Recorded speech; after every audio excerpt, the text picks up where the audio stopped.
ahanba maktada aikoigi kanbiba mapu Prabhu Jisu Krista gi mingda oja sing amasung ichilinau sing khwai pumna makpu anoba chehi gi salam tawjari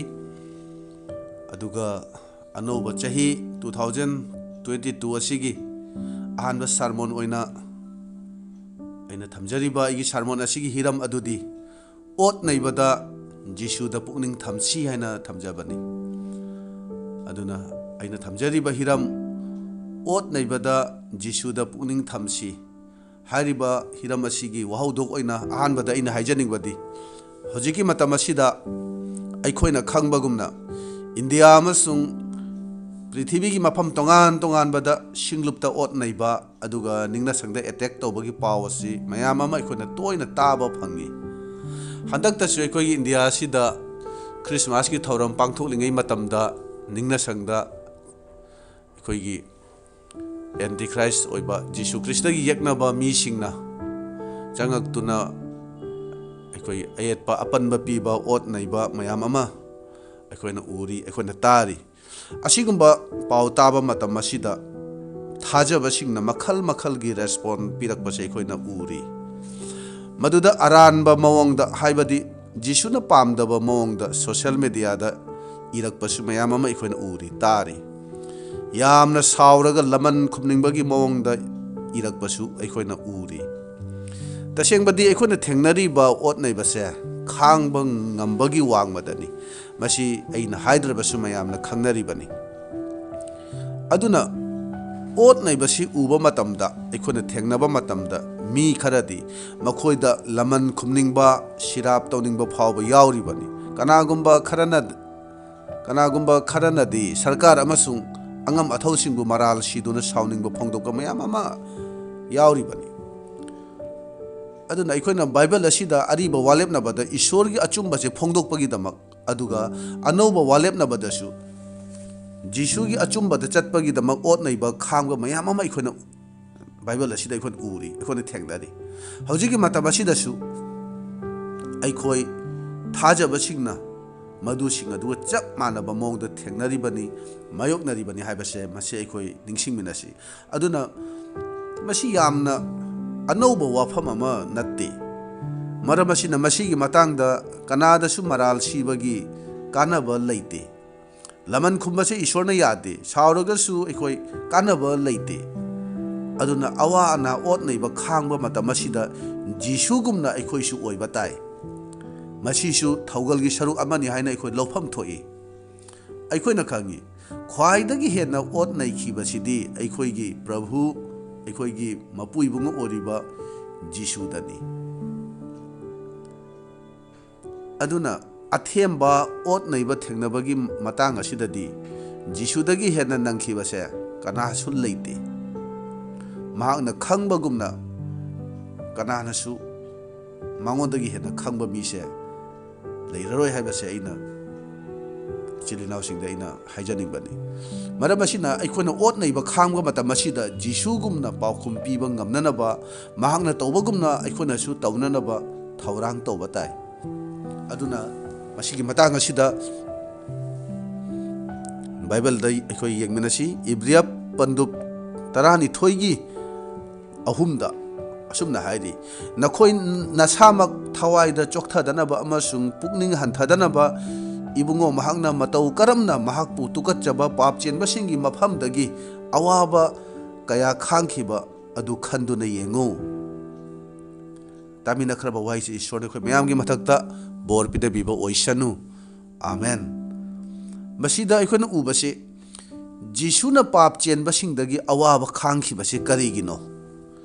masigi maramdi aikoina thajadaba singdagi Ot-neiraba khangba matamda thawaida chokthaduna pukning hanthadana Jisuna awaba singdo khangkhibani maramsina Bible na hairi Jisuda pukning thammu Jisubu yengu Jisudagi tamjau Jisugi matung illu haina Bible asida mafam kayada aikoina Bible asida aikoina ubani aikoina thengnaribani atopa tongan ba mafam singda Ot-neiraba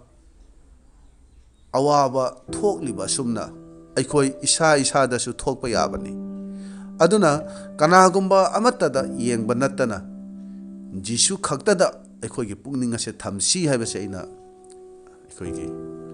ꯏꯆꯤꯜ ꯏꯅꯥꯎꯁꯤꯡꯗ ꯑꯩꯅ ꯍꯥꯏꯖꯅꯤꯡꯕꯅꯤ ꯈ꯭ꯋꯥꯏꯗꯒꯤ ꯍꯦꯟꯅ ꯁꯥꯊꯤꯕ ꯑꯋꯥꯕ ꯑꯣꯠ ꯅꯩꯕ ꯊꯦꯡꯅꯈꯤꯕ ꯖꯤꯁꯨꯕꯨ ꯑꯣꯠ ꯅꯩꯕꯤꯕ ꯃꯇꯝꯗ ꯃꯍꯥꯛꯅ ꯀꯔꯤ ꯇꯧꯈꯤ ꯀꯔꯤ ꯈꯨꯝꯈꯤ ꯀꯔꯝꯅ ꯈꯥꯡꯈꯤ ꯍꯥꯏꯕꯗꯣ ꯑꯩꯈꯣꯏ ꯌꯦꯡꯃꯤꯟꯅꯁꯤ ꯃꯍꯥꯛꯅ ꯈꯨꯝꯈꯤꯕ ꯄꯥꯎꯈꯨꯝ ꯃꯌꯥꯝꯒꯤ ꯃꯔꯛꯇꯒꯤ ꯌꯥꯝꯅ ꯃꯔꯨꯑꯣꯏꯕ ꯄꯥꯎꯈꯨꯝ 8ꯈꯛ ꯉꯁꯤ ꯑꯩꯈꯣꯏ ꯌꯦꯡꯃꯤꯟꯅꯁꯤ ꯑꯍꯥꯟꯕꯃꯛꯇꯗ ꯑꯣꯠ ꯅꯩꯕ ꯃꯇꯝꯗ ꯖꯤꯁꯨꯅ ꯇꯨꯃꯤꯟꯅ ꯂꯩꯈꯤ ꯃꯁꯤ ꯃꯊꯤ ꯄꯟꯗꯨꯞ 26:62 ꯌꯦꯡꯁꯤ ꯄꯨꯔꯣꯍꯤꯠꯂꯦꯟꯅ ꯍꯧꯒꯠꯇꯨꯅ इबुंगोदा हाइरगी मखोय असिना नंगी नथक्ता पीरिबा साखीसिंग असिदा नहाक खुंबा ngamdrabra नंगी नथक्ता मखोयना पीरिबा साखी से करीनो अदुबु जिसुना तुमिन्ना लेरमी मसीगी मतांग असिदा अखोयना खंगबसी मी अयामना जिसुबु क्रॉसता हाटननबा अरानबा साखी पीदुना माउंड हाइबनी माउंड ngang अदुबु मतांग असिदा जिसुगी मवोंग अखोयना उबसी महागना महाग मसाबु कंजनबा ngakthokjanaba करिसु खुमदबसिनी मीसिंगना ngangliba अरानबा साखीसिंग अदुगी मायोक्ता जिसुना करिमता खुमखिदे तुमिन्ना लेखिबनी हौजिकी मतम असिदा अखोयना उबसी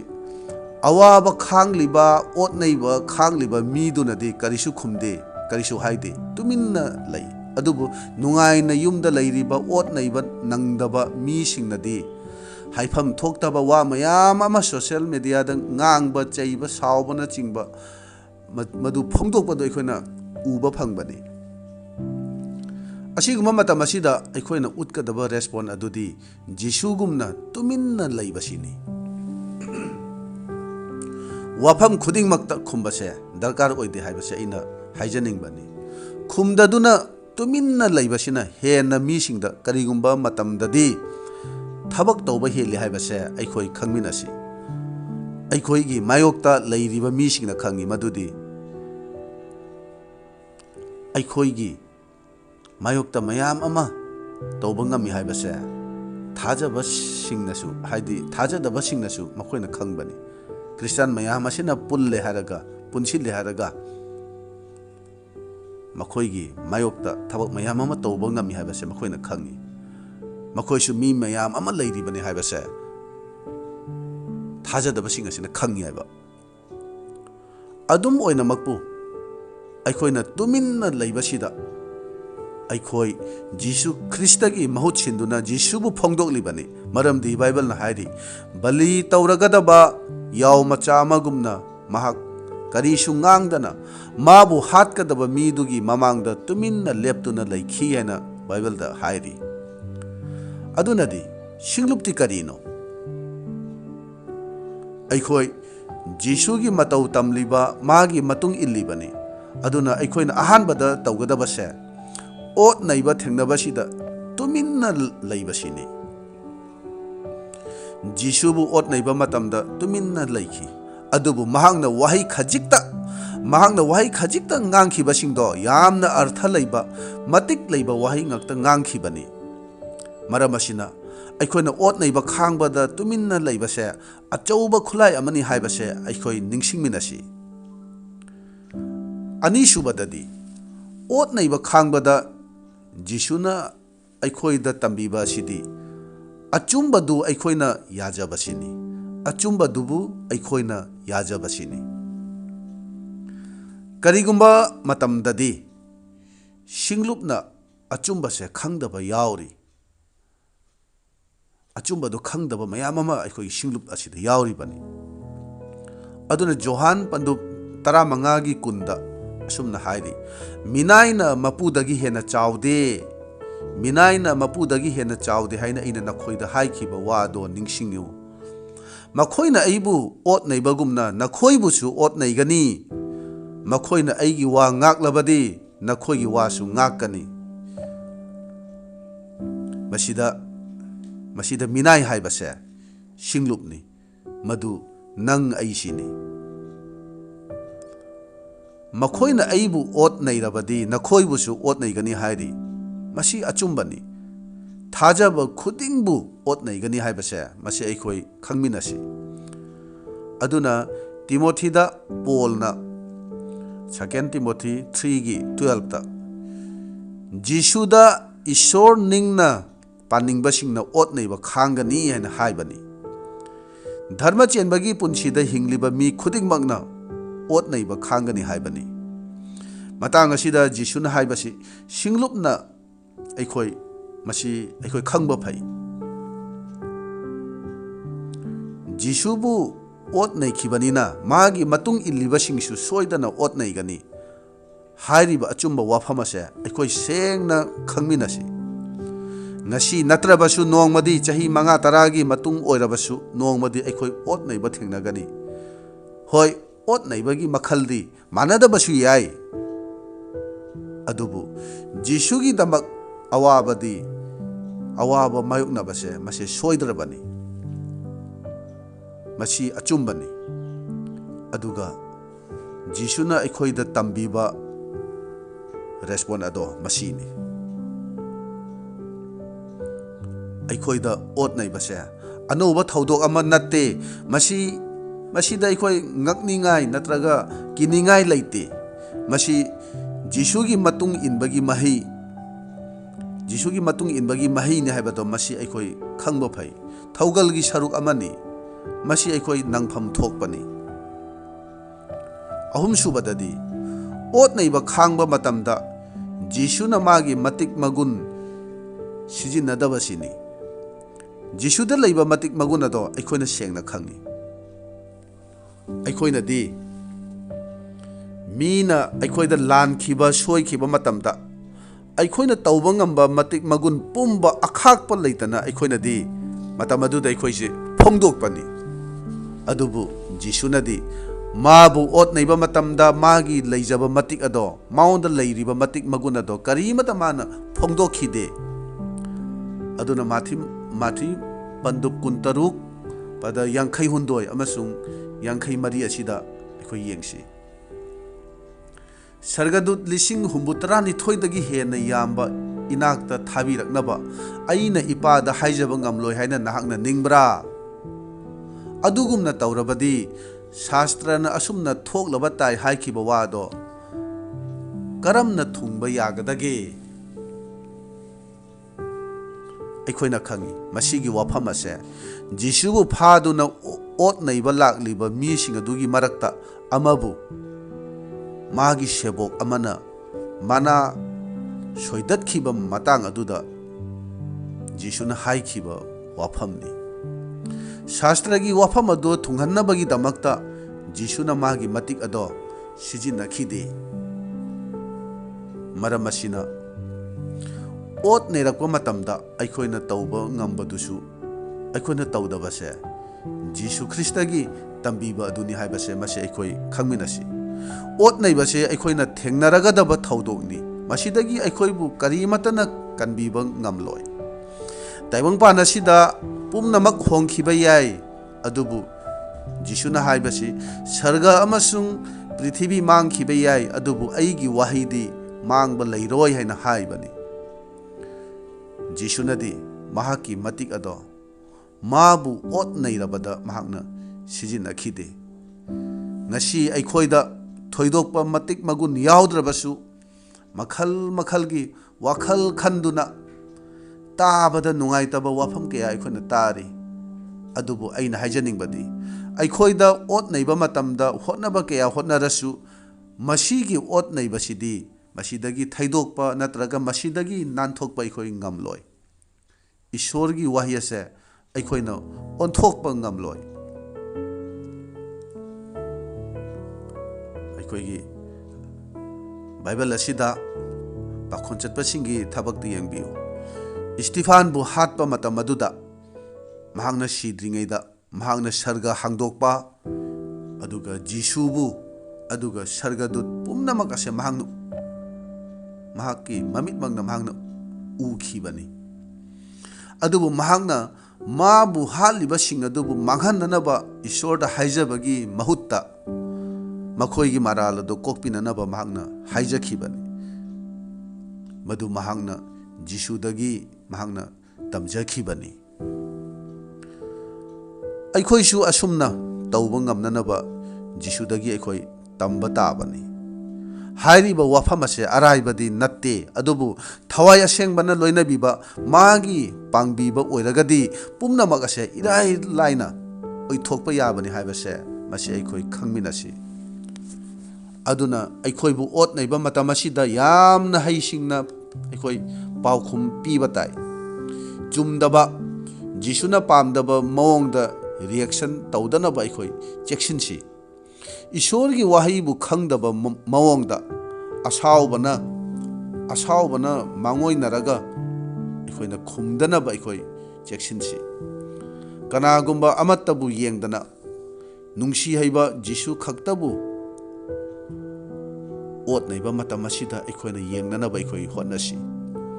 इखोइबु ओत नैबिबा मतमदा कना अमत्तना इखोइगी दमक लेपिरो हाइबसे इखोइ काउरोइसी adum oina makpu eigi maramna ishor gi apamba du phongdok pangam nanaba ishor gi matik maguna do mina uba ngamnanaba ikhoi thaurang tausi mari subadadi jisudi ot neiduna mabu hatliba mi singadugi ayol aral kokpi nabai damak ishorda haijakhi हाइरिबा वाफम असे जिसुना cross मथक्ता हाइरम्बा वाही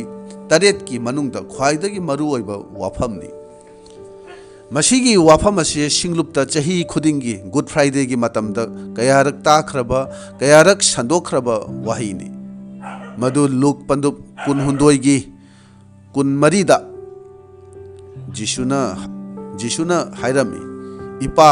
मखोइबु ngakpiu मखोइना तौरिबसे मखोइना खंगदे नुंगसिरबा मरुपसिंग ngakpiba haibase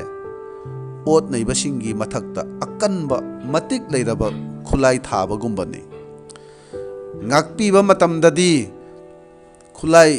पाइरम्बा मी फावबा खुलाई थाददुना surrender तौरिबनी Australia की missionary ग्राहम्बु मचा single लोइनना उड़ीसादा मखोइगी गारी अदुगी मनुंगदा मई थादुना हातखी अदुबु मागी नुपीनदी मागी मपुरोइबा अमसुंग मचानुपा अनिबु हातखी busing अदो माना ngakpikhibani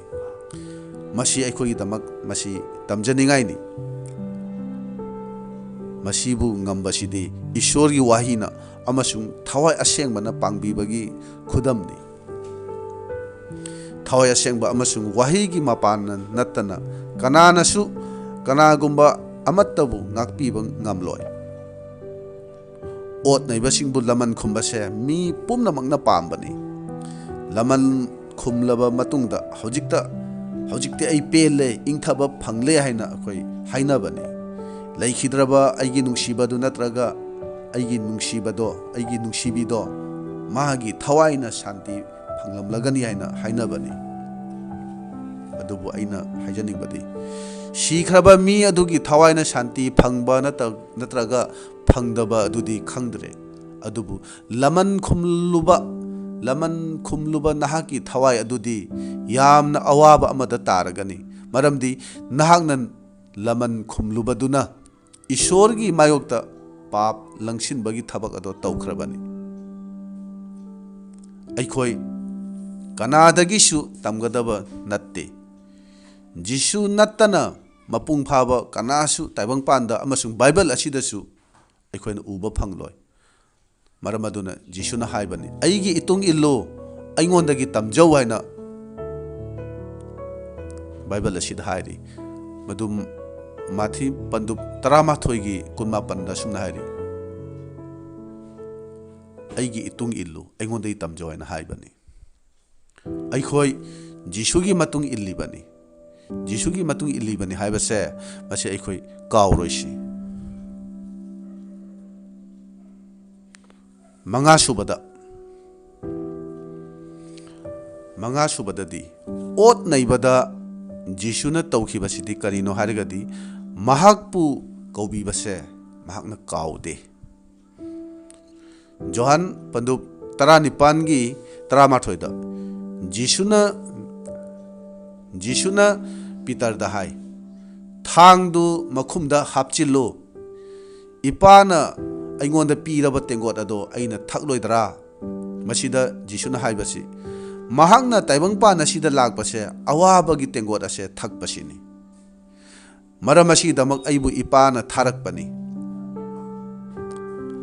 Awaba Khangduna Crossta Shinanaba Tharakpani and Mahang Haibani Mahangna Masigi Wafamase Kauba Late Aduna Mahangna Peter the Haibani Masigi Maru oiba Tabaksida Apanba Pigi and a Khanganu Aduna in Hijaning Badi Nashi Tajaba Ikoina Ishorna Ikoibu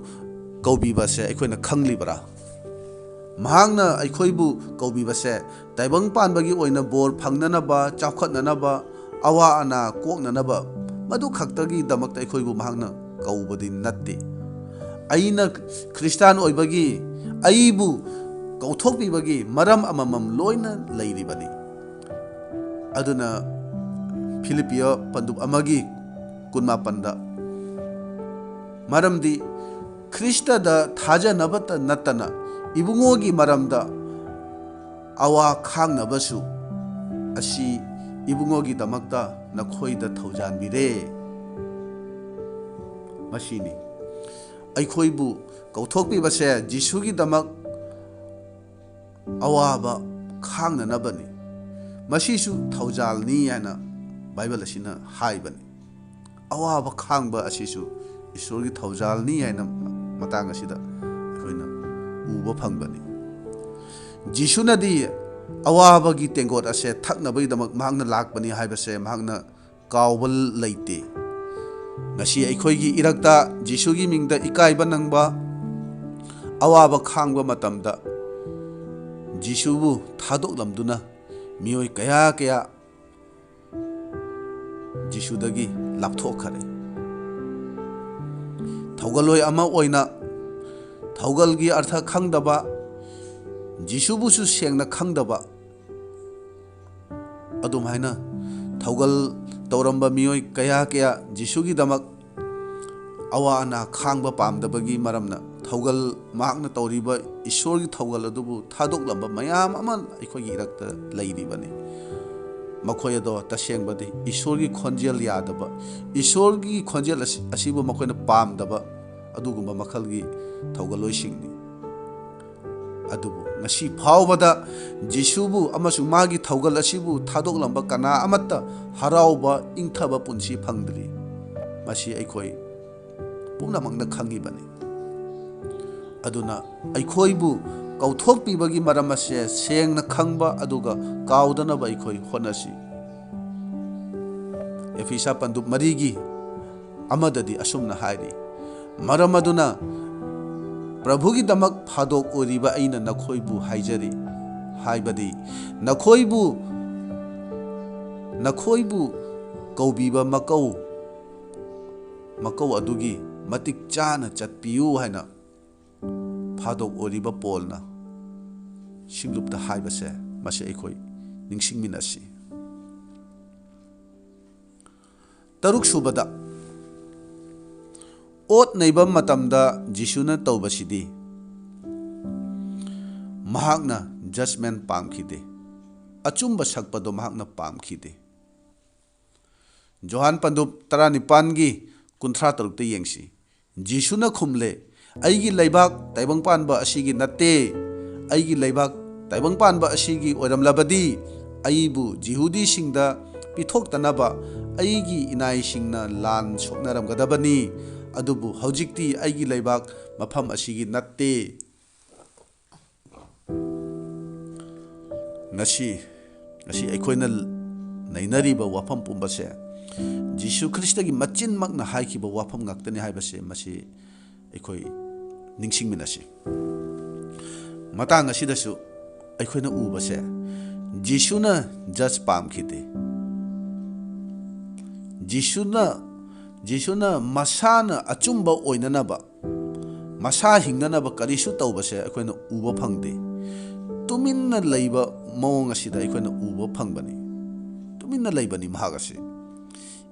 ꯃꯍꯥꯛꯅ ꯏꯔꯥꯡ ꯑꯃꯠꯇ ꯁꯥꯒꯠꯈꯤꯗꯦ ꯖꯤꯁꯨꯅ ꯍꯥꯏꯕꯁꯤ ꯑꯩꯅ ꯇꯥꯏꯕꯪꯄꯥꯟ ꯑꯁꯤꯒꯤ ꯑꯩ ꯑꯁꯦ ꯇꯥꯏꯕꯪꯄꯥꯟꯕꯁꯤꯒꯤ ꯑꯩꯅ ꯀꯔꯤꯒꯨꯝꯕ ꯇꯥꯏꯕꯪꯄꯥꯟꯕꯒꯤ ꯑꯣꯏꯔꯝꯂꯒꯗꯤ ꯑꯩꯒꯤ ꯏꯅꯥꯏꯁꯤꯡꯅ